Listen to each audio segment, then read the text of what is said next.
kita lanjut nih. Komponen pada modul ajar kemarin Bapak Ibu sudah dapat ini, saya yakin kalau yang menyimak dari awal hingga akhir gitu ya.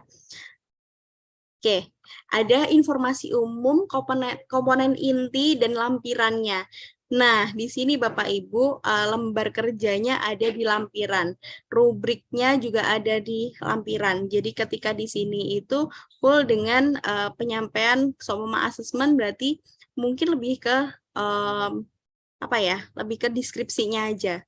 Nah, catatannya Bapak Ibu pendidik memiliki keleluasaan untuk memilih dan memodifikasi contoh-contoh modul ajar yang tersedia atau mengembangkan modul ajar sendiri. Jadi Bapak Ibu dalam hal ini konteksnya lebih ke kebutuhan Bapak Ibu realistis nggak kalau menyusun sendiri. Oh, saya realistis kok menyusun sendiri, ada waktunya, masih ada libur 1 minggu lagi. Oh, oke, disusun aja gitu. Tapi kalau ternyata nggak realistis, boleh nih ngadaptasi yang ada di PMM, terus nanti Bapak Ibu silakan edit gitu ya. Nah, Bapak Ibu, bagaimana kekhasan modul ajar pada berbagai jenjang? Karena di sini saya lihat itu banyak sekali mulai dari PAUD gitu ya. Dari PAUD, oh putus-putus ya, gimana? Apakah udah jelas suaranya?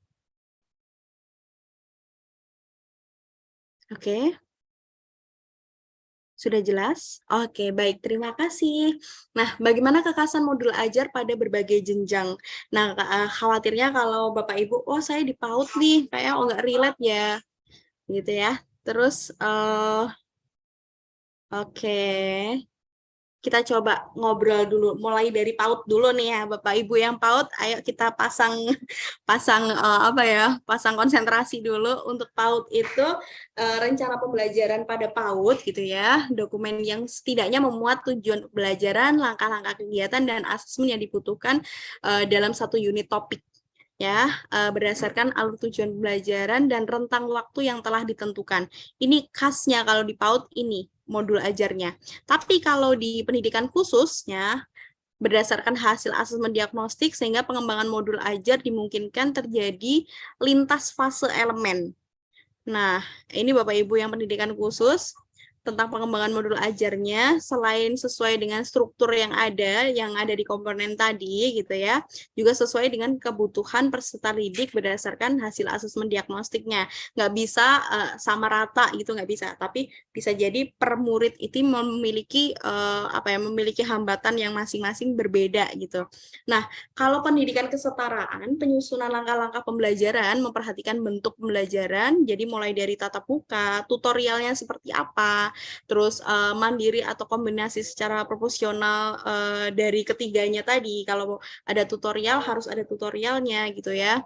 Pada modul ajar ini, komponen jam pelajaran mengacu pada pemetaan SKK-nya ya Bapak Ibu. Ya, jadi kayak gini, untuk pendidikan kesetaraan.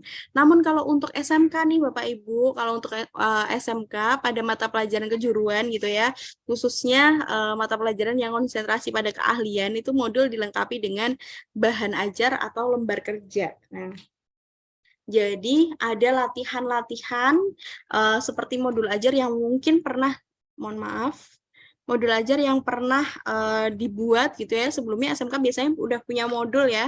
Nah, itu dilanjutkan kembali dengan ditambah komponen-komponen yang ada gitu ya.